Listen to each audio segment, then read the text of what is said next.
This is the Dynasty Roundtable podcast. Tonight, we are going to be diving into the Dynasty market streets.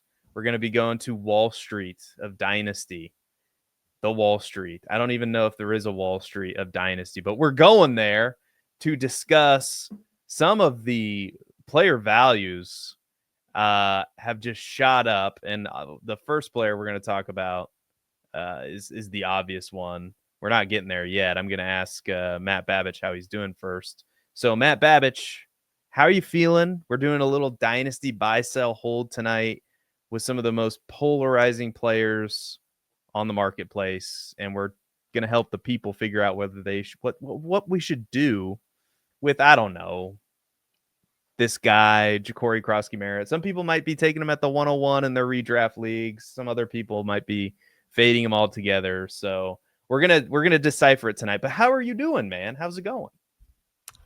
Doing great, Seth. I think it's a great time, particularly for this conversation, because as we'll talk about, there are some players with incredibly interesting value trends just over a couple of preseason weeks. So I think it's a really good time to kind of pause. We're kind of halfway-ish through preseason versus the regular season. So it's a good point to stop and have this conversation. And secondly, Wall Street of Dynasty is my trade inbox when I get a couple beers in me, because that's when the trading floor is open. We've all been there. Midnight on a Saturday night, you just get home from the bars and you got a few trade offers in your inbox and you're like, honey, I've got more work to do. Sorry. The best is when you're with like some of your league mates and you're drunk, because then you just it is so much better to trade in person. Oh yeah. Than to trade like over the app, actually having a conversation about it. I think you end up getting trades done more often than virtually if you talk in person. So there's a little free tip for you.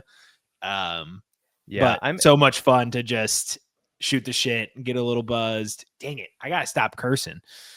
No, we're not monetized yet. I know, but I got to build the habit for when we do. Fly. Let the middle fingers. I got to build the habit for when we do. Yeah, I have not had the pleasure of making an in-person Dynasty trade. Maybe we could make a Dynasty trade on the show sometime so I can pop my cherry when it comes to in-person. Well, that wouldn't even, does it count if we do it on the podcast as an in-person? Yeah, not necessarily in person, but just talking to each other. Okay. Gotcha. See, this is what we need to build here. We need to build the community. We have one Dynasty Roundtable League. We need to figure out a way to get everybody in the same place talking. Maybe the Discord. Maybe we need to get everybody to the Discord, which you should go shine. You should go shine up for. You should go sign up and shine up for the Discord. All right. Dynasty Roundtable Discord. The link is in the description of this video and over on the podcast side as well. Thank you for being with us. Matt, are you ready? Let's do it. The first player that we are going to talk about, I don't know if you've heard of him or not, but it's this guy, Jacory Croskey-Merritt. He's up. And by the way, I made these graphics today on August 20th, right? So this show's not going to come out for a day or two. I made this graphic today, and he was up 109 spots. He was up to player 164, according to Keep Trade Cut, and RB 44. Now, I just refreshed Keep Trade Cut. He's risen 5 more spots in the RB ranks, and he's up 12 more. Or no, he's up 12 more spots. He's at 152 right now. He's up 132 spots. He is in the range of Mason Taylor, Dylan Sampson, Jaylen Warren, Joe Mixon, a late 2026 second round rookie pick. I mean, I think Jerry St. Clair on Twitter, very good follow if you haven't followed him already, summed it up very nicely when he said 95 times out of 100, if you can get a second round rookie pick for Jacory Croskey-Merritt, if you make that move right now, you're going to win that trade 95 times out of 100. What do you think? Because that's my opinion too. I think if you can sell Jacory Croskey-Merritt, now you might get burned. There are some realities where you might get burned. He could be the second coming of, I don't know, Alfred Morris, sticking with the same team, the Washington Commanders. He could be a hit, but I don't know. I am skeptical of a few preseason runs and of the Washington Commanders. You know, I think it's a little strange that they would just kind of throw away all their leverage in these trades and just go, yeah, we don't want him. We'll trade Brian Robinson. You know, the trade hasn't come through yet, but everybody's assuming, oh, yeah, Brian Robinson is going to get traded. I'm actually looking at Brian Robinson in Dynasty. This is what I like to do. I like to zig when everybody's zagging. Because if you look at the possible destinations, if Brian Robinson does get traded, we're talking the Texans, the Cowboys, the Bears. I mean, Miami's at the top of that list apparently right now. Miami. I mean, Rumors on Miami. Devonta Chain is a little bit banged up right now. Yeah, I sign me up for that. So what are your thoughts on Jacory Croskey-Merritt? Have you ever seen The Big Short, Seth? I have. It's a good movie. Yep. There's a bubble. There is a bubble on the Jacory Croskey-Merritt market right now. This is absurd. And I mean, we talked about it before. I think I might have mentioned him on one of my stashes. I mentioned him on one of the episodes in the past couple of months, but to get him all the way up to RB39 is wild. And I was going to quote that exact same tweet from Jerry that you brought up. I saw that at work today and thought, yeah, that's my exact stance on this issue. And I'm looking, excuse me, I'm getting so worked up. I have the hiccups now. I'm looking at the Dynasty Data Lab trade tool, and I routinely see seconds. There's 1, there's 2, there's 3, there's 4, there's 2 and 28. There was even a 21 first, not directly for him. Wow. Mm-hmm. Somebody sent Jacory Croskey-Merritt and a 2028 first and got back a 2026 first. Wow. We're getting so crazy with this right now. So yeah, I mean, I'm selling obviously at this price. Like Jerry said, if you make this trade 100 times, you're profiting probably, honestly, maybe even 100 of them. Yeah, I think it's a pretty obvious sell. Now, you could convince me to hold. I would need at least a second at this point because I think that's what the market is. So I would be either a hold or a sell, but definitely a sell if you can get a second round rookie pick. That's an absolute smash. And like you said, I don't think that I don't know. I don't see too many situations where he's the bell cow running back. I think at this situation, it's a little strange too, because doesn't Jacory Croskey-Merritt, I mean, he's a little bit undersized, maybe 207, 208 pounds, not quite the 210, 215 pound bell cow, able to take the full brunt of the workload type running back. I mean, Brian Robinson, I think, is at least useful for that. You know, he's a bigger running back, and the only other running back of note on the roster, I mean, I guess Chris Rodriguez is there, but Austin Eckler's the other guy. And those Croskey-Merritt and Eckler are both kind of undersized guys. I don't really know what the plan is. Maybe the plan is Chris Rodriguez, but I'd be looking to Brian Robinson and potentially stashing Chris Rodriguez if they do in fact trade Brian Robinson. But I think it's buy Brian Robinson, sell Jacory Croskey-Merritt. That'd be what I'm doing. Let's move to another player. And I have to admit, I'm a little bit shook, Matt. I'm a little bit shook. I'm a little bit thinking, I don't know what the Colts are doing. I think the Colts are settling for what they one bird in the hand versus two in the bush, if I have that expression right, because the news that Daniel Jones is going to be the week 1 starter, not only the week 1 starter, but the long-term starter, tells me that Shane Steichen's about to lose his job. Chris Ballard's about to lose his job. Everybody in this franchise, I mean, outside of the owner, because obviously they don't fire themselves, their jobs are on the line and they're going with Daniel Jones. Now I get it. Anthony Richardson hasn't been that good either, but he at least has the upside. At least you can sell your fans on the potential of an Anthony Richardson. You know what you have in Daniel Jones. So this is a very puzzling decision that the Colts have made. I am still a believer in Anthony Richardson, the talent. I don't think he's in the Trey Lance pocket or whatever category of quarterback. I think he's going to get another opportunity elsewhere. I mean, for crying out loud, Cleveland is throwing out Joe Flacco. I mean, there are some terrible quarterback situations in the NFL, and I think Anthony Richardson's going to get a second chance somewhere. I mean, if Justin Fields did, I think Anthony Richardson will. But what do you think? I am tempted to, if I didn't have so many shares already, I would be tempted to buy Anthony Richardson because he's basically free. I mean, he's quarterback 31, 178th according to Keep Trade Cut as of this recording. So at that price, why not in Superflex? Yeah, it's I want to lean buy just because of all the reasons you said. Like, I do think he's going to start some games. I even said months ago, Seth, when we first started breaking down the whole Anthony Richardson, Daniel Jones situation, I said, like, are we sure we don't want Daniel Jones to start the season as the starting quarterback? Because I pretty much said, I think whatever quarterback starts does not end the season, because I don't think, now there are Colts fans that disagree with me.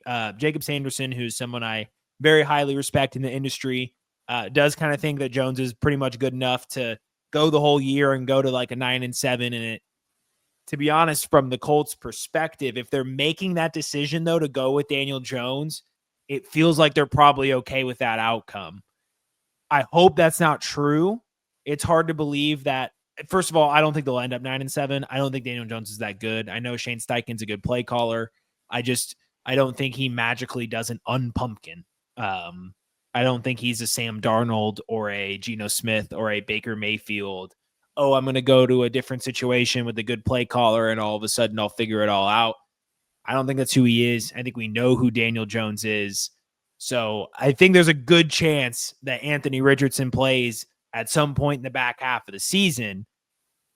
The longer it goes, the cheaper we get. When we look at Dynasty Data Lab, granted it's early, they really just kind of announced like midday yesterday that this is what was happening. But, you know, I see 2 seconds here on the board. I see giving up Robinson, Mims, and Shuck isn't that bad of a price. So I'm not bad there. Today there was a 2025 third and a 2025 fourth for Richardson and Ertz. I'm all in on that. I'm in on that. I don't know who hasn't had their rookie draft yet. You guys got to get along with it. There's a 2028 third. I'm more than okay at that price.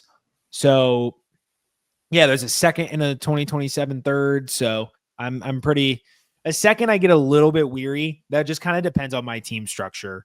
If I need to be less risk averse and more earnest, maybe that's not the right word, but more conservative with my assets, I'm probably not throwing in a second. If I'm more on the competitive side and I think, hey, I'm going to be at the top third, top 3 in the league, a guy like A-Rich, if he starts, is going to be a game breaker for my lineup. Yeah, I'll throw a second out there. Or if I have multiple, I consider it. So that's kind of where my head's at here. Yeah, if I'm looking for a cheap quarterback, I'm looking to acquire Daniel Jones and Anthony Richardson if I can. And if it costs me, a second in total value plus a little bit extra to get both of those guys, which is about probably right with value, I'm fine with that. And again, I have a lot of Anthony Richardson already. I made a big trade in the orphan that I took over for you that I probably get clowned on now because I made a huge bet on Anthony Richardson. This is a team where I really needed picks. Like all my picks were gone and I was getting my first round pick back. I basically got a first, a second, Anthony Richardson, Daniel Jones, and Ayuk, and I gave up Drake May and Drake London, the Drakes. So I made a big bet on Anthony Richardson, and that's not looking so hot for me right now. but we'll see. The streets have theorized Anthony Richardson getting fixed by Sean McVay. That would be Los cool. Angeles. That would be cool. They do have the draft capital. And by the way, that first round pick is probably going to be really early because I was buying my own first round pick back. And you gave up Drake May. Yeah. And Drake London. Yeah. Not my finest hour, probably, but we'll see. It was, you got to make big moves sometimes to secure. I appreciate you being, willing to throw something like that out there. And not a lot of people have the stones to make a trade like that. Yeah. I mean, this team was going nowhere with those two guys on it, really. So,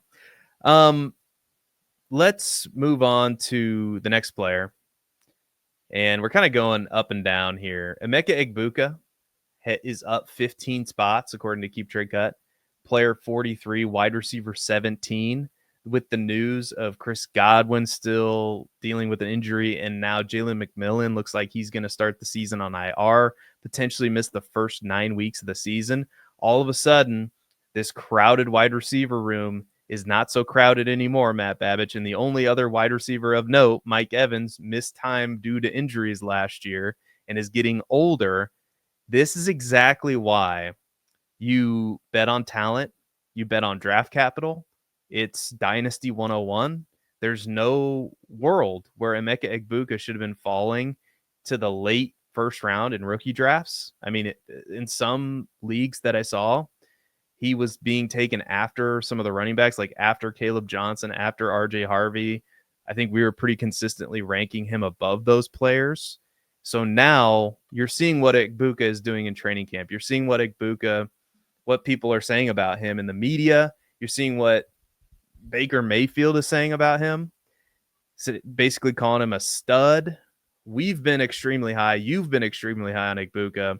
What are we doing? Are we buying? Are we selling? Are we holding? I'm not selling at all. If anything, this is a buy high for me because I think Egbuka could jump a tier or two. So what do you think? Exactly. He's already making plays in preseason, and I know it's preseason, so obviously I'm not taking it too seriously, but it's just very clear the stars are aligning, and just seeing what he can do, like what he was able to do at Ohio State, just start to begin to translate in terms of just him making ridiculous catches and being able to block. And these are all the things that we envisioned. And honestly, shame on myself just because I did pitter patter a little bit with my stance on him. I walked it back slightly, but enough to where I started saying, maybe if I'm a win now team, I look elsewhere. And, that was that's a lesson I got to learn because, as you said, Seth, the once crowded situation is no longer crowded. And I believed fully in Emeka Egbuka. So there was no reason really for me to try and walk that back a little bit. So I'm not going to make the same mistake twice. I'm not going to continue to shy away and think I missed my window. No, Egbuka is a legitimate talent, and wide receiver 17 is maybe a tough price to pay, but that's kind of where we would have expected it to be had he gone to a quote unquote better situation on paper.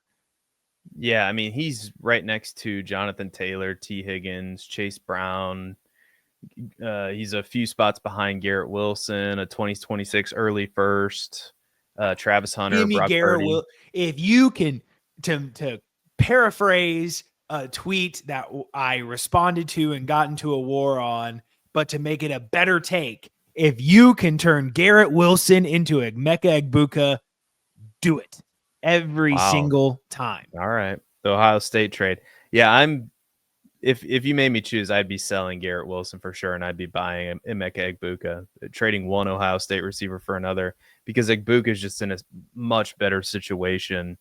And I get it. Garrett Wilson's going to have the target share, but Emeka Egbuka is going to have the quality targets and a target share, sounds like, right off the bat. So I'm with you there. Let's go from one Ohio State guy to another, and it's my guy, TreVeyon Henderson. Man, if you invested in this guy in Dynasty, you are happy. He is up to 32 overall, RB7, up 11 spots. And honestly, he is ranked right next to CJ Stroud, Bucky Irving, Teteroa McMillan. I like those players too, but man, Marvin Harrison Jr., 2025 early first round pick. That's pretty high. That's about right, though, I think. I know he hasn't done much on an NFL field yet, but the situation, I've talked about this all offseason, the situation is so much better for a player like TreVeyon Henderson than it would have been last year, for example. Better head coach, better offensive coordinator, 4 new offensive linemen, Drake May entering year 2 with Stephon Diggs and Kyle Williams on the drafted by the Patriots. So I just think that this is a perfect RB combination heading into the season with Ramondre Stevenson, kind of the in between the tackle grinder, bigger running back, can also catch passes. But TreVeyon Henderson is going to provide some explosion in that RB room. And I think it's going to be very similar, not the same, but similar to the Detroit Lions version of Jahmyr Gibbs and David Montgomery. I do think that Jahmyr Gibbs is better than TreVeyon Henderson, is just in terms of an explosive playmaker. But TreVeyon Henderson's pretty dang good as well. And he also, in my opinion, has a chance to vault a tier. Like, I could easily see him, ranked inside the top 5 running backs next year. Easily. I mean, what do you think? I think that's possible because of Saquon falling and potentially somebody, if he ends up getting more touches than Hampton or than Hampton, or if Achan has a down year, or maybe some injury troubles with his current calf injury, but I think he's 6. I'm worried about the rushing share. I think he's going to get a 12% target share, or maybe even more in this offense, but probably around 12, 13, which is still going to rank very highly amongst running backs. Let's be clear. But I think the rushing the carries is where we're going to maybe have a little bit left, I'm all out of phrases today. We're going to be wanting a little bit more of the rushing share, I think, in terms of total weighted opportunities. I think it's going to be really close, but I think Hampton and Achan are going to have more. It'll be interesting to see, because I think Hampton's going to be a bell cow in terms of the carries. We're in a Greg Roman offense. I don't think he's going to have, that 12%. His will probably be closer to like maybe 7%, 8%. So I don't think that's enough of a difference for a guy like Hampton. Like, I think he's going to be that guy. Henderson truly has to be taking over that 60-70% market share of the RB opportunities within his own backfield, or I don't think he can crack that unless he just goes bananas with efficiency, which is possible. We've seen what he's been doing. That being said, I'm just holding. I'm not necessarily buying at that price. We're hitting 2 first range, where I could easily see Stevenson having a bigger role within the first few weeks than people would like or expect based off of what Henderson's expectations are turning into. So that's why I'm a hold. I want to see what happens to the market for a little bit. I don't think there's a huge difference between RB7 and RB5 in terms of value. If you're going to go buy Henderson versus buying Achan, there's not much of a difference. I'm not going to lose out on much value if I go buy TreVeyon Henderson and he goes up a couple of spots. Price of the brick ain't going up that much. But the downward trajectory will be much more significant if he starts out in a roughly 50-50 timeshare. Yeah, I think by the end of the year, you're going to see him above Achan and Barkley, which would put him at 6. And then it's like up to, is he going to have a better season than Bucky Irving? I'm not sure about that. Probably not, you're probably right. He's probably going to realistically be around 5 or 6 if he has the kind of season that I think he can have, but it's probably not going to come right away. So I do think that there's going to be an opportunity to get him just a tad cheaper if he comes out the first couple weeks of the season and has a few, weeks where he doesn't put up as many fantasy points as people might expect. So for that reason, I am holding, but just for full transparency, if somebody offered me Saquon Barkley for TreVeyon Henderson, maybe if I can get a little bit more on top of that, that's a deal. I think that a win now team, like if a win now team is looking for Saquon and you can get back TreVeyon Henderson and you're a rebuilding team, I think that's a perfect trade to make right now. But anyway, let us know what you think in the comments. Let's move on to some quarterbacks. We got some quarterbacks sandwiched in here. We talked to Anthony Richardson. Let's talk a little Caleb Williams. It's been an interesting training camp for Caleb Williams. And we saw some positive news in the fact that the Bears put up a ton of points in preseason. Now it's just preseason against the Buffalo Bills. And Caleb Williams is, for good reason, the focus of a lot of these Bears beat reporters. There's the classic clip that's gone around of him missing the net, in practice, the 3-hold net with the backdrop or whatever. And it's been just a weird offseason. And as a Bears fan, I'm really not sure what to think. He's at quarterback 11 player. He's dropped even one more spot. He's at 35 now. But at this price, I was a little bit wary of Caleb Williams when he was up at quarterback 8, quarterback 9, when he was ranked ahead of, Drake May, or right at where Drake May was ranked, maybe a little bit ahead of Justin Herbert. He was neck and neck with CJ Stroud for a while. Now he's pretty far down. Like, he's right next to Tedero and McMillan, according to Keep Trade Cut. And I think at that price, I'm a hold, or I might be dipping my toe in the water of the buy side here, because there's a world where Caleb Williams has a really good season with Ben Johnson. We like the offensive line. We like the pieces that they've put around him. DJ Moore, Rome Odunze. They add Luther Burden and Colston Loveland. The running backs are not great, but hey, maybe the Bears are into buying Brian Robinson or Breece Hall if he becomes available. That would get me excited as a Bears fan. So there's a lot to work with here. And I think that this is fueled by the training camp stuff. And if we're just going to take that at its face value and make that the reason why, we're devaluing Caleb Williams here, I don't know, man. I think I'm willing to bet against the noise, but I'm officially a hold. What do you think, man? It's tough. I'm looking at the trade market, and one interesting trade that caught my eye was McCarthy and a first for Caleb Williams. Oh my God. I would take the McCarthy side of that. Yeah, I was going to say, you might be shocked to hear me of all people say that, but I immediately said, give me McCarthy. At 11, I'm interested. I think I'm going to say hold just because I'm playing the middle. I could buy, I could sell. I feel like he's at a very interesting point. So where it's like, okay, Jared Goff was QB7 with 4,600 yards and 37 touchdowns. Now, Caleb offers more rushing upside than Goff did. But at the same time, all right, what do we need out of Caleb to get him up to QB8 with Bo Nix? I mean, if he throws for 4,000 yards and upper 20s touchdowns with like high single digit, low double digit interceptions, like if he throws 27, 28 touchdowns, 4,000 yards, 12 interceptions, and rushes for like 500 or 600 yards, I think he's right there with Bo Nix. Yeah, that would probably put him right there with Bo Nix in terms of usage. So that's where I kind of lean by. But then at the same time, I feel like there are opportunities that you could also make out pretty well selling Caleb here.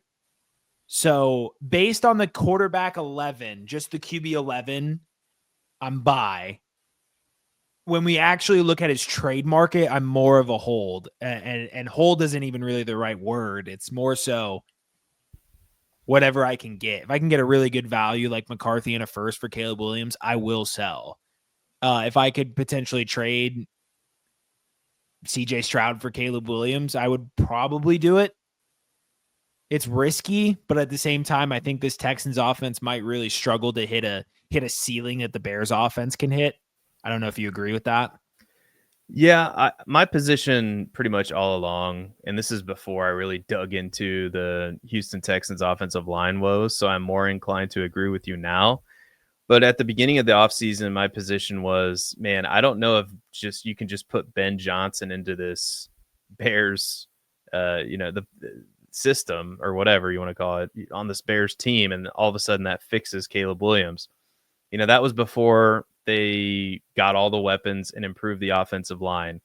So I do think that there's more upside with Caleb Williams. I would say there's probably more stability with CJ Stroud. You know what you're going to get. We've seen it before. We haven't seen it yet from Caleb Williams, but the upside is with Caleb Williams for sure. And I'm inclined to go with the upside. So for that reason, I would lean Caleb Williams there.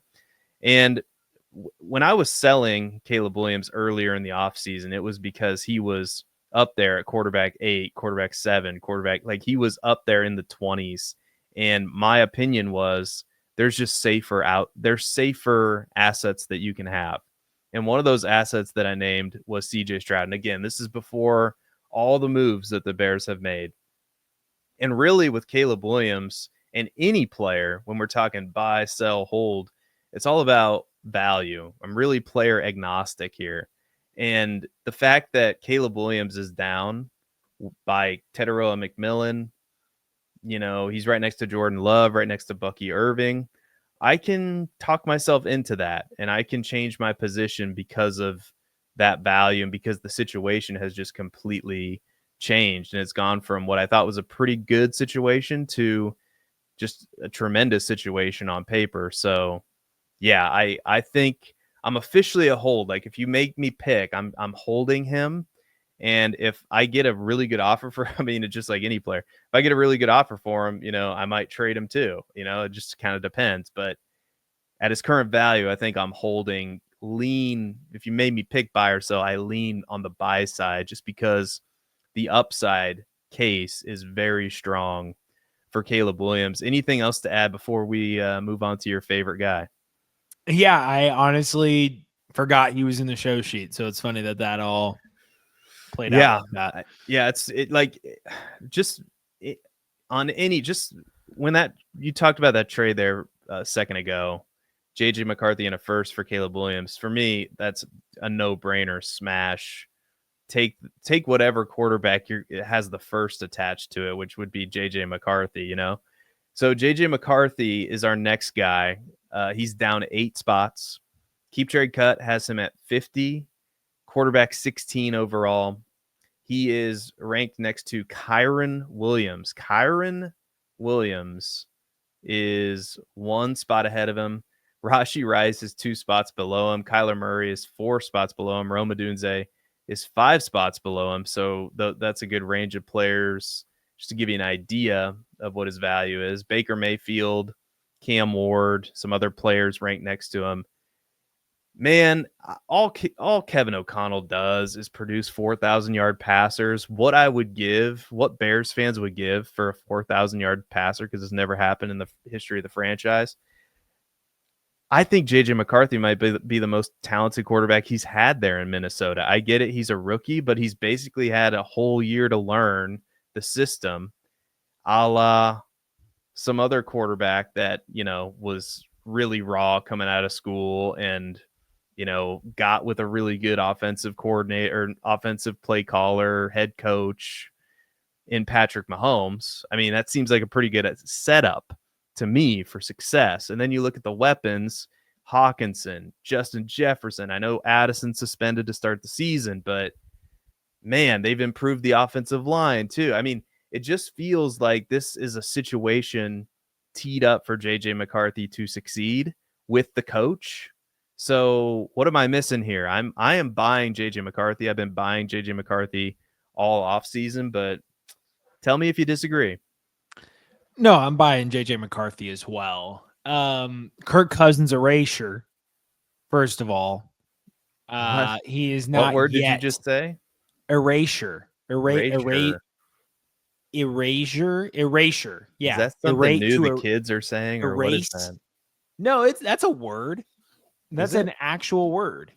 Man. It sounds weird when you say it out loud, but the removal of writing, erasure. The removal of writing, recorded material, or data. But And you the said it recorded weird. material Erasure, but you that said it with a you're ch. sure erasure. That's just how I sound, I guess. I don't get it. I don't know what to say. I'm old. What? But anyway, the recorded material that you are erasing in this case is Kirk Cousins. He is not yet. JJ McCarthy is not yet the most talented quarterback Kevin O'Connell has ever had. I'm kidding. At his peak, McCarthy probably is more talented than Kirk Cousins, but yeah, it's yet to be seen. No, I'm buying. I completely agree with all your points there. Incredible situation. We're free falling for not much of a reason, but it is good. It's kind of a nice value correction with both him and Kaleb that puts him in a little bit more of a fair spot and one that we're definitely more interested in with both of these quarterbacks. This next player, and as we're going along, let us know if you would buy, sell, hold these players. Let us know if you agree, disagree. Click the like button, subscribe to the channel, go download the podcast. That helps us out. We greatly appreciate it. So thank you if you've already done that. Thank you for doing it if you're about to do it. Matthew Golden. This is somebody that I've been adamant about.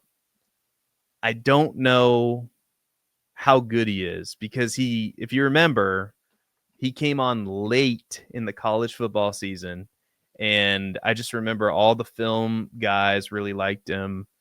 So that perked my ears up. I watched some film. It was impressive. I don't know if I would have ranked him above, say, I don't know, Emeka Egbuka, which I didn't do, and neither one of us did. Or definitely not ahead of Tedero McMillan or Travis Hunter. But yeah, he was on the fringe of being a top 5 rookie wide receiver. And then the Packers draft him in round 1. And I off the bat, I thought, I don't like it because LaFleur is weird about his wide receivers. Case in point, Jayden Reed. I don't know why they don't use Jayden Reed more than they do. Maybe that changes this season, maybe not. There's also a lot of options in that passing game. Romeo Doubs is a pretty good wide receiver. Dontavian Wicks isn't bad. Like Tucker Kraft is a good tight end. They have Josh Jacobs as well. And Marshawn Lloyd, if he can stay healthy, he's going to be the backup there. Matthew Golden, I think it low key, there's a lot, cliche alert, there's a lot of mouths to feed in this offense. And I just didn't love it from a scheme fit. It feels like a better fit for the team, not necessarily for fantasy, in my opinion, but he's up 13 spots. So clearly the market disagrees with me. It's interesting because he's ranked right next to Quinshon Judkins. And it's funny that Quinshon Judkins, we could have talked about him too. He's actually up 14 spots, which surprises me. Makes sense. I know it, but it still surprises me that he's up that much when he still hasn't signed his NFL contract. I understand the legal things are behind him, but let's get back to Matthew Golden. I am selling Matthew Golden at this price. I think I would prefer a quarterback like Dak Prescott. Like if I could get a quarterback on a team that's ready to win, I think I would do that. I think I would pull that trigger. If I could get something on top of Jalen Waddle or potentially, I don't know, like I'm Luther Burden. He's buried, but I think he's interesting. He's somebody that's on my radar to buy. What do you think? I just cannot get there with Matthew Golden, but I could be wrong. What say you? Yeah, I'm selling Golden as well. In fact, I'm going to be looking to sell in the one share that I actually have of him. You look just in terms of like the receiver rankings next to him. I'd rather have Pickens, who's 1 spot ahead. I'd probably rather have Worthy, who's 2 spots ahead. I would rather have Waddle, who's 3 spots behind. And this is value considerate, right? So, Waddle plus, a third or something to get Golden, something like that. Mm-hmm. Flowers 4 spots below. I'd probably rather have. It's getting closer. Pearsall, I lean Pearsall. And for that reason, you even go down to 35. It's like, would I rather have Luther Burden plus or Matthew Golden? Like, might take Luther Burden plus. I'd probably take Josh Downs plus. I'd probably take Jaden Higgins plus. And it's not a testament to him necessarily. I think he could actually be a good NFL player. More so, I believe in him more than you do. Mm-hmm. But at the same time, I think wide receiver 25 is a little crazy. We haven't seen this offense be dedicated to giving someone a target share that's anywhere close to something that could get them to wide receiver 25. Yeah, no, I don't see it. If this offense is gonna now, there on the other side of the argument, if I can play devil's advocate against myself, Jordan Love was hurt last year, so maybe that's why they didn't throw as much. But still, I don't know if you can get around the target share usage argument in this offense. There just hasn't been one since what, Devontae Adams, and then it's kind of been they haven't had that guy. Maybe Matthew Golden's that guy. I don't know, but I'll believe it when I see it. Let's move on to a running back. And my former Iowa Hawkeye, Kaleb Johnson. Now, he's gone up a spot since I made this graphic. He's 80th overall, down 14 spots, though. And I wonder if this has anything to do with the reports out of Steelers camp that Aaron Rodgers is, well, looking like Aaron Rodgers at this stage of his career, 40 plus years old. Shocker. It didn't shock me. And we're going to get maybe into some debates later in the show, Kaleb Johnson versus RJ Harvey, not with me, but somebody else. Kaleb Johnson, to me, this is a classic case of this might not be his year because he's playing in an offense with Aaron Rodgers, offensive line, very below average in Pittsburgh. He's likely going to get a lot of volume. But how good is that volume going to be? And is he going to be able to take up the Najee Harris, or what was the Najee Harris mantle, right away? Is he going to be asked to do that, or is Jaylen Warren going to be used more than we might expect? It's going to be interesting to see because he could fit right into that Najee role. But if the offense sucks, I don't know. I think that this is a classic case of if you're expecting Kaleb Johnson to hit right away, I don't know if he's going to, but I would be interested in buying at this price. I will say that. I'm officially a hold, but if you made me pick one, I lean buy at this price because I do think that there is a lot of upside, and I always shoot for upside in Dynasty. But what say you? Yeah, I mean, nothing's changing really. We knew this offense wasn't going to be that good this year. Like Mike Tomlin and the Steelers weren't going to magically fix what we saw with Aaron Rodgers at the end of last season. I'm tempted to buy. I think it's kind of like Caleb Williams where he's in an interesting spot where he's got Kenneth Walker a few spots ahead, RJ Harvey a couple spots ahead, Judkins one spot ahead, and his situation is completely flipped on its head. And then you have like Hubbard one after. Charbonnet being 23 is disgusting to me. I don't understand that at all. Yeah, I've never understood the Charbonnet hype just because we're Kenneth Walker people, but I'm sure there's Charbonnet people out there. So pure value, I'm kind of in the middle like I was with Kaleb, but on the surface, again, like I did with Kaleb, I'm tempted to buy. I think he's free falling for pretty much just what should have been expected. Like this offense isn't going to be that good. I'm not too worried about his preseason usage yet, and I'm willing to take that risk and be wrong about what's happening there mattering a lot. So I'm buying. Yeah, I mean, preseason usage to me, I don't know. I don't really look at that and go, oh my God, panic. If somebody's panicking, I'm right there to take advantage of it, especially when it comes to the preseason. I still remember Amir Abdullah, that cut he made. It was so good. It was so good. Let's talk Colts, man. And specifically, I find this interesting because Daniel Jones is named the starter, right? Which you would think, oh, that's going to be good for Josh Downs and Michael Pittman. Wrong. Maybe the market just needs time to correct, but Josh Downs down 11 spots to 106, wide receiver 40, according to Keep Trade Cut. Michael Pittman, oh my God, down all the way to 142, wide receiver 51, down 15 spots. Matt, our once beloved Michael Pittman. I'm not afraid to say that I was at one time a huge proponent of Michael Pittman. Down all the way to Tony Pollard, Geno Smith, Travis Etienne, Jalen Milroe. Man, how the mighty have fallen here. What are we doing with these Colts wide receivers? Because I'm not going to lie to you. I think that this Colts situation could change very quickly if this team is bad, because I think that they could be really bad with Daniel Jones at quarterback. And we know that this class of quarterback coming up, maybe new head coach, maybe new GM, new quarterback, all of a sudden it's a lot better for these wide receivers. So I am tempted to buy. If you made me pick, I would be buying both Pittman and Downs at their current value. But what do you think? Yeah, I'm buying both. I'm more inclined to buy Downs just because I'm a little bit more of a believer there. But particularly for Pittman, I think Jones is a huge upgrade. I think Downs was going to be the target magnet no matter what. He does have splits with and without Anthony Richardson that do look much better without Anthony Richardson. But Michael Pittman in particular, I think will benefit from this change more. I don't think Daniel Jones is great about getting the ball to non-separation creating X receivers like Michael Pittman, but he's going to be better at it than Anthony Richardson.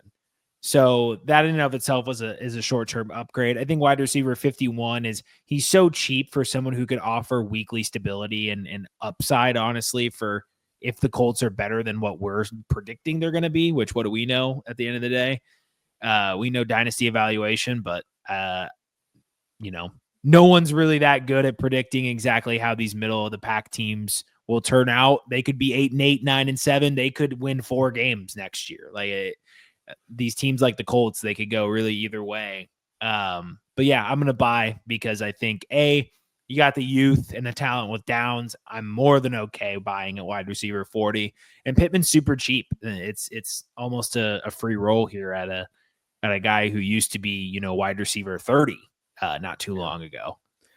Exactly. I mean, like I said, I think that this is a situation that could change really quick, like as soon as next year. I think that the Pittman and Downs both are good targets for rebuilding teams. I know Pittman's a little bit on the older side, but he's so cheap that I think just having him on your roster, I think his value could increase.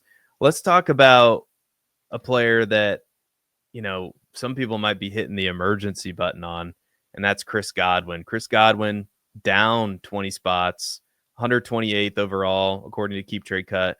Wide receiver 48. Yes, 48, according to Keep Trade Cut. And he's actually down 3 more spots and I swear I made these graphics today.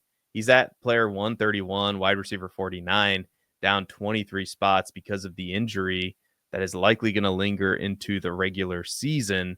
He's ranked right around Jacoby Myers, Dalton Kincaid, Tyrone Tracy, Braelon Allen. Man, at this price, I know we're dealing with an injury, and this is for win now teams only, okay? I think Chris Godwin is a guy that might be able to help you at the back end of the season, maybe in the fantasy playoffs. If he's cheap enough, I don't mind it, but beware that this injury could linger into the season. He is an older player who's dealt with injuries before, so this is a risky one, but I think in the right situation, it's a risk that I'm willing to take. But what do you think? Yeah, for sure. I'm definitely willing to pay that price. Like Kyle Williams is right next to him. Like I would turn Kyle Williams into Godwin if I was a competing team in a second. That being said, I do think Calvin Ridley, who is not much more expensive, is a safer bet with pretty similar upside, not quite the same ceiling. If Godwin really does go back to what he was doing last season, but 1 year, the same season in this injury, and he hasn't even really been running yet. Do we think it's reasonable that he even really comes close to that ceiling? And I say it's probably not reasonable to think that his ceiling last year is going to be his ceiling this year, at least not till, the money weeks in the playoffs when he's maybe more over this. So that's why I'd be more tempted to take a guy like Calvin Ridley instead. But on, the surface of for the question, yeah, I'm buying Chris Godwin. Yeah, I agree with that. Let's move on to another polarizing player. And Breece Hall has gotten a lot of attention this offseason. and it's caused some people to get kind of nervous. He is down 7 spots, according to Keep Trade Cut, down to player 57, actually, down 8 spots, RB 12. And this is a running back who's still just 24 years old. Man, if we buy into the fact that this is going to be a shared backfield, I still have a hard time believing it, if I'm being honest, because I think Breece Hall is just immensely more talented than the other running backs on the roster. I like Braelon Allen. I don't think he's Breece Hall. I like Isaiah Davis. He sure as hell isn't Breece Hall. So I don't know. It's been my position basically from the start that, well, what do you want Aaron Glenn to say? He's going to say what all coaches say who are trying to change the culture. You know, it's going to be a battle for the starting job. Everybody's going to get their reps. You know, there's no depth chart yet. But it also, there are signs that they are going to use all these guys. And I'm not denying that Braelon Allen isn't immensely talented, but my instincts here are to go back to the fundamentals of Dynasty, which are buy low, sell high. And there are some outs for Breece Hall. I mean, hell, he could get traded. And we know, just like we talked about when we were talking about when we were talking about, oh crap, the running back, Brian Robinson, can't even think. When we were talking about him, there's so many destinations that we love where he could wind up. Same with Breece Hall. I don't think Breece Hall is going to get traded. He's also in a relatively bad offense right now with the Jets. If you made me choose, I'm officially a hold on Breece Hall because I want to see what happens. But if you made me choose buy or sell, I'm sorry, I'm buying at this price because he has the upside as a pass catching running back to really help you out. What am I missing here? Because Braelon really Allen's not catching passes, and that's the big thing. Yeah. This offense is going to have plenty of availability for rushes for Braelon Allen to get his share, and Breece is not losing his target share. And he's been, I think, top 5 in the past 2 years in terms of target share. He was 3rd in 2024, and then he was 4th in 2023, and even had a 13% target share in 2022, but didn't qualify as he didn't play enough snaps. But that's what we're getting here. We're getting a better rusher. We're getting a pass catching running back. This is an Egbuka thing. Like, we're betting on the talent. Yeah, Braelon Allen might come in and get some touches. Yeah, maybe they trade him. Yeah, maybe they don't extend and they give another contract and he goes somewhere else when his time's up in New York. I'm betting on the talent to rise up, and that talent is Breece Hall. It's not Braelon Allen's fine. He's not Breece Hall. Yeah, and let's talk about Braelon Allen because he's up next. And conversely, he's up 30 spots according to Keep Trade Cut. He's at 130, RB 30 according to that website, Keep Trade Cut. He is ranked right next to Tyrone Tracy, Trey Benson, Jacoby Myers, Chris Godwin, DeAndre Swift, all players in that range. A 2022 mid-second round pick supposedly would get it done. I don't buy that. But at this price, I suppose I'm holding Braelon Allen to see what happens to start the season. But I would be tempted to use him as a chip. Like if he's the chip that you have to use to get Chris Godwin, for example, I don't hate that. You know, that's not a very expensive price to pay because you're selling an asset that's going up. Now, could it burn you? Absolutely, it could. If Braelon Allen turns out to get a 50-50 split snap share with Breece Hall, or if he gets the primary goal line carries in the offense for what it, not that I think that the Jets are going to get a ton of goal line opportunities because I don't think the offense is going to be very good, but you get what I'm saying. So what are you doing with Braelon Allen? Are you selling like me, or are you holding, or what's going on? Oh, you're muted. We did it 54 minutes in. I'm selling at this price. Yeah, I agree. I'm a sell as well. Let's go to another running back, and we'll see how you feel about this one. This is Tank Bigsby. He is up 35 spots, ranked 137th according to Keep Trade Cut, RB 33 overall. In that same range, right next to Brian Robinson, right next to Kyle Williams. And I have been team Travis Etienne. I think I'm still team Travis Etienne is going to get the primary workload there. But I will say that this team, I mean, the regime is completely new this year. And they made the choice to bring in Bashul Tutin. Now, Bashul Tutin, I don't think is a perfect prospect. I think he's going to have some work to do to earn RB1 touches. So I do think it's going to be Travis Etienne this year. So for that reason, I would be willing to sell the Tank Bigsby hype at this price. Again, you could trade him straight up for Brian Robinson, who could be a starting running back in a good offense this time next week. So what do you think about that? It's very telling of the market that Bigsby is RB34, ETN is RB36, and Tutin is RB37. No one has any clue what to do with this backfield. And for the least complete running back out of the three, because again, like Braelon Allen, Bigsby's not a pass catcher. It ain't happening. It's not on the cards for him. For the least complete running back to be the most expensive running back in this backfield, immediately I am selling. It's just not, though. He does not have that bell cow upside. He's always going to have a part of his game missing. And it's unfortunately on a per touch basis, the one that's most important in fantasy for running backs, and that's catching passes. Yeah, and that's exactly what Travis Etienne does well. That Bashul Tutin excels in that category as well. So you're really banking on the touchdowns, and I don't know if he's going to get all the goal line work. I just don't know if he will. He might be the most talented runner in between the tackles, but that's not what we care about for fantasy. So it's going to be really interesting to see how that backfield shakes out. Also, Travis Etienne in a contract year. I saved this one for last because this one's polarizing, and this might be the guy where the emergency signs are flashing.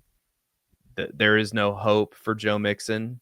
He's, according to Keep Trade Cut, down 43 spots in their rankings. He's currently at player 153.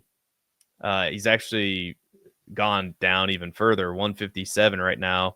RB 42, down 47 spots. I mean, he's just like he's going down a never-ending hole in this ranking. He's ranked currently next to Aaron Jones, a 2026 late second, Jake Ferguson, Evan Ingram, Stephon Diggs, Jalen Warren. It's funny. I actually like a lot of those players, and I think that those guys could be beneficial. So I don't know, man. I think this is similar to the Chris Godwin, but it depends on how you feel about his injury. If this injury is going to linger throughout the entire season, I don't know. But at this price, if somebody's panic selling Joe Mixon and I could get him for a third round rookie pick, for example, on a win now team, is that a chance that I would be willing to take? Yeah, I would give up a third round rookie pick to see if Joe Mixon is going to be useful to me this season. But what do you think? Really, it's what am I going to do? Sell him for scraps right now. There's just not a lot below him that I really think is going to be worth your while.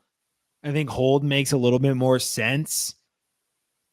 That being said, there could be like season-ending injury news that breaks, and then if you bought him, you're screwed. That was a waste of an asset unless he comes back next year. But he's had these foot and ankle issues, seemingly on the same leg for a very long time. So it's a messy situation. I think there are situations where I'm willing to take that risk. Mostly I'm going to be a hold. That being said, I'd honestly rather if I could do a straight up, they're right next to each other and Keep Trade Cuts RB rankings. If I could just do Mixon for Aaron Jones straight up, though, I would do that. I would rather, similarly with like the Godwin Ridley, I'm okay with taking a shot on Joe Mixon. I think Aaron Jones, who is very similarly priced, is much less risk and probably slightly less reward at their ceilings. That is a really good take. I think even at this price, I'm going to capitulate a little bit, even though even though I'm not really, because I said a 3rd round pick and he's right next to a 2026 late 2nd round pick, which I guess is close. But if you gave me Stephon Diggs, Aaron Jones as a similar like older player, but that is actually going to be useful to start the season, I think I would take that. I think I would even take Jalen Warren over Joe Mixon at this point. I would for sure take younger players like Mason Taylor or even a Dylan Sampson. Those are all players ranked next to him. I like Tajay Spears, even though he's hurt. Evan Ingram, if you could, I mean, a lot of these players I like in this range, but like once we get down to, I don't know, like Jalen Coker, even though I like Jalen Coker, Tyler Shuck. I can't believe Tyler Shuck is down that far. It just shows you what the market thinks of him at 200 in a super flex. But like Xavier Legette, Cedric Tillman, players like that, like those would be players that if those are the ones that are being offered for Joe Mixon, I think that's the range. I think for me, I'm buying at a 3rd round, like a mid 3rd round rookie pick price, and I'm holding I'm officially holding lean buy at the right price. But again, you said it, a lot of those guys in the 150s, I would much prefer over Joe Mixon at this point. So we did it. 15 players, polarizing players, buy, sell, hold, dynasty. We made it through the dynasty streets, Matt. So any words of wisdom for us tonight as we end the program? Yeah, I'm a little sick and I'm a little tired. So I'm not going to go into, I had much more energy for when we talked about it behind the stage. And you know what? It just didn't seem like it seemed a little immature the way I was going to go about it. So I got into a Twitter beef with somebody who I thought had a really shitty dynasty take.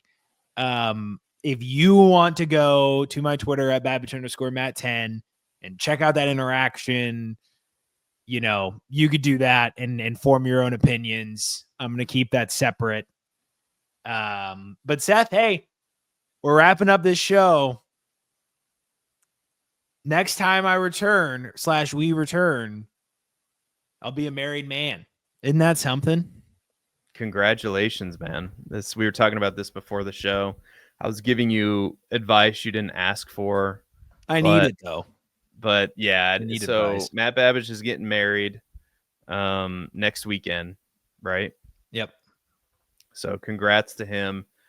And yeah, let us know your advice for a married man in the comments. I love that. Yes. Give me some marriage advice in the comments, please. Yeah, because I'll tell you mine, just because our wedding day, I was really antsy.